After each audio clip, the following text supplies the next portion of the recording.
He said, I woke up that morning and I knew something happened to me, that LB did something to me. And he said, I knew it.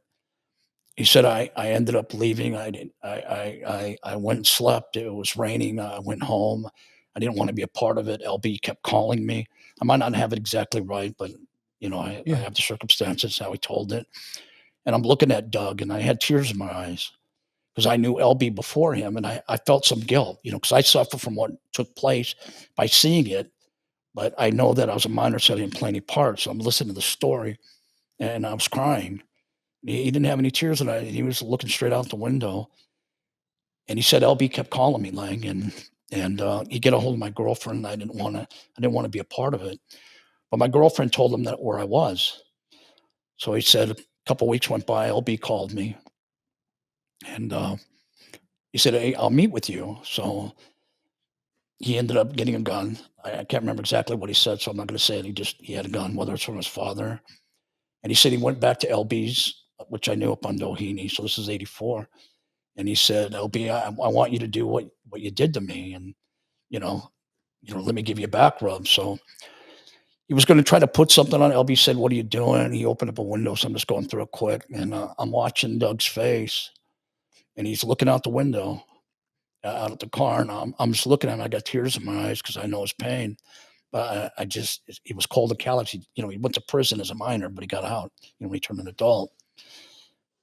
And he said, I went up there, Lang, and he said I had the gun. He said LB was on his stomach, and I started massaging him and, giving him a back rub and stuff like that. And then he said I went over to the window and I had to put one in the chamber. I mean, the circumstances might be off, but it's what he's. And he said I remember I cocked it. I went, achoo. He said, "Are you okay?" or something like that. Get a tissue. And he said he went back over to LB and he was rubbing his neck and he had the gun out and he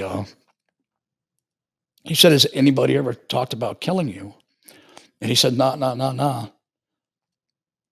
That's when he pulled the trigger. Wow. He shot him in the head. A young boy. This is what these people do. And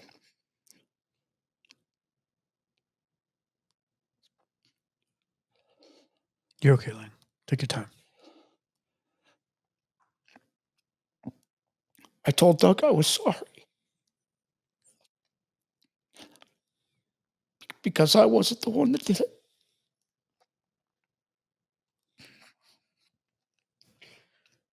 Oh man. You felt responsible for introducing them, huh? I didn't introduce him. It was after me, but I knew what these people were doing. But you're just a kid because you don't think it's going to happen to you. But you really don't understand about abuse when you're a kid. You're seeing young people just wanting to be loved and trying to hook up and go somewhere. You don't really know. But what he did, to Doug was horrendous. Doug ended up going to prison as a minor, and he got out. He got an education, but it's affected his life. I ended up meeting him. He was in a program out here doing good. He's a very talented guy, but I saw him, and there was nothing.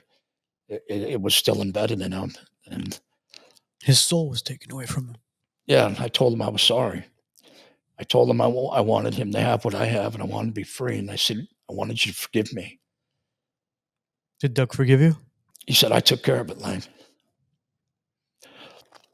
Do you think inside he's at rest though, or it's just still eating him? It's still eating him. Yeah, it still eats you. Yeah, it still eats me. It still eats me to the point that it works. It helps me to meet individuals like him, not the murder part, but to meet individuals that have been abused, to where I can talk about my abuse, and it helps my healing. And you have to get to a point that you have to understand that you didn't play any part. You're not responsible, and the guilt and shame shouldn't fall on you. It should fall on shame on you who did it to me. Putting a gun to somebody's head and actually pulling the trigger takes a lot of guts. I don't care who you are. Yeah, The amount of abuse that Doug endured, yeah, it was to that point where he was like, I need to take this guy out.